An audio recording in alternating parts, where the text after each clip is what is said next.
All right, let's just jump right in. You know the feeling, right? You're about to step on stage, maybe give a presentation. The room is packed. Everyone's looking at you, and you're up next. You've practiced, you know your material inside and out, but something else just takes over. So what is that feeling? Well, today we're going to break down one of the most common fears on the planet and, this is the important part, how we can actually start to conquer it. Yeah? Does that sound familiar? Your heart starts pounding, your palms get all sweaty, maybe you even get a little shaky. Look, if you've ever felt that, I need you to hear this loud and clear. You are so not alone. Seriously, this is a super common human thing.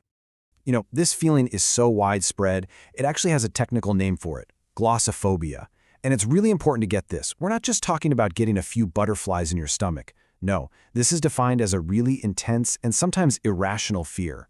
Just knowing there's a name for it is a huge first step, right? It takes that big, scary, nameless feeling and turns it into something real, something we can actually tackle.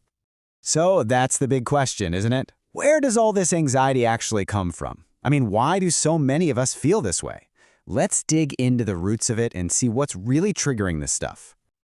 Okay, so it usually boils down to a few key things. First up, and this one's a biggie for almost everyone, is just the fear of being judged. You know that voice in your head going, what if I mess up? What will they think?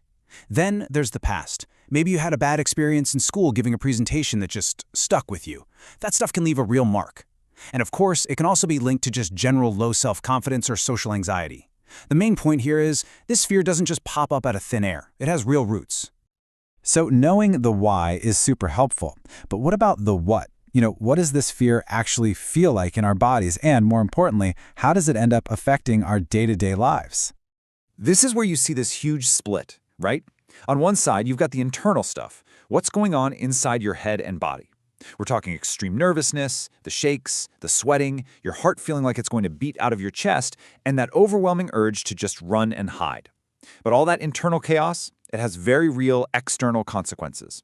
It can literally hold you back in school, put a cap on your career, and even shrink your social life because you start avoiding any situation where you might have to speak up. And really, that's the bottom line. This isn't just about being a little uncomfortable for 5 minutes during a speech. It's so much bigger than that. This is a fear that can literally put a ceiling on what you can achieve.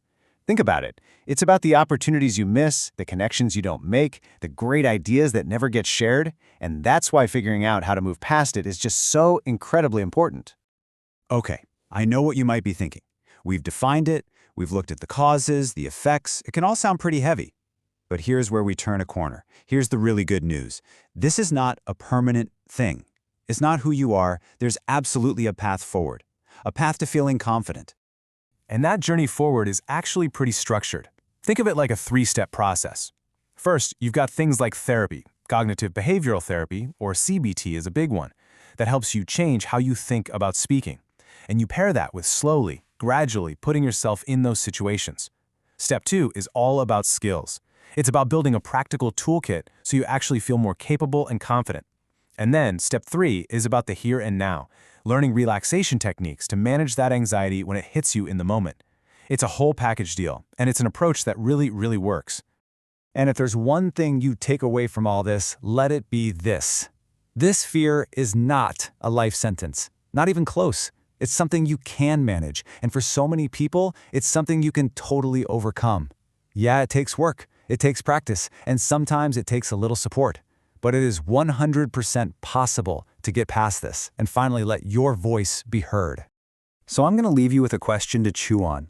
Just imagine for a second, if all that anxiety, that racing heart, that fear of what everyone's thinking, if it all just disappeared. What's the first thing you'd say? What's that idea you'd share or that story you'd tell? Just think about it. Because your voice, your ideas, they absolutely deserve to be heard.